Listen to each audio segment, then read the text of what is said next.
गांव के एक कोने में रामू नाम का एक गरीब युवक रहता था। उसका बचपन गरीबी में बीता और जब बड़ा हुआ तो काम की तलाश में इधर उधर भटकता रहा, लेकिन भाग्य ने कभी उसका साथ नहीं दिया। कई दिनों तक भूखा रहने के बाद मजबूरी में उसने चोरी करने का फैसला किया। वह गलत काम नहीं करना चाहता था, लेकिन हालात ने उसे इस रास्ते पर धकेल दिया। एक रात वह गांव के सबसे अमीर आदमी सेठ धनराज के घर चोरी करने पहुंचा। सावधानी से उसने घर में प्रवेश किया और अंधेरे में अलमारी खोलने लगा। तभी उसे किसी के कराहने की आवाज सुनाई दी। उसने देखा कि सेठ धनराज बीमार पड़े थे और उनकी बूढ़ी माँ भगवान से मदद की गुहार लगा रही थी। हे भगवान, कोई तो हमारे लिए मदद भेज दो, मेरे बेटे की दवाइयों के लिए पैसे खत्म हो गए हैं, बूढ़ी माँ रोते हुए बोली।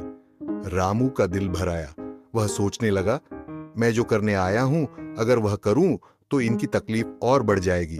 मैं तो खुद भूखा हूं, लेकिन क्या किसी की तकलीफ बढ़ाकर मेरा पेट भरना सही होगा? उसने तुरंत चोरी का विचार त्याग दिया और चुपचाप घर से बाहर निकल गया। अगले दिन रामू ने दिन भर मेहनत की, लकड़ियां काटी और मजदूरी की, जिससे उसे थोड़े पैसे मिले। उन पैसों से उसने सेठ धनराज के लिए दवा खरीदी और रात में उनके घर पहुंचा। सेठ की माँ ने जब रामू को देखा तो चौंक गईं। बेटा, तुम यहाँ?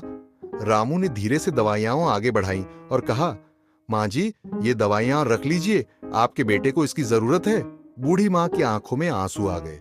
उन्होंने रामू को गले लगा लिया। धनराज को जब इस बात का पता चला तो उन्होंने रामू को अपने यहाँ काम दे दिया। अब रामू को न चोरी करने की जरूरत थी, न भूख से डरने की। उस दिन के बाद से रामू ने ठान लिया कि वह चाहे जितनी भी मुश्किल में हो, कभी गलत रास्ता नहीं अपनाएगा।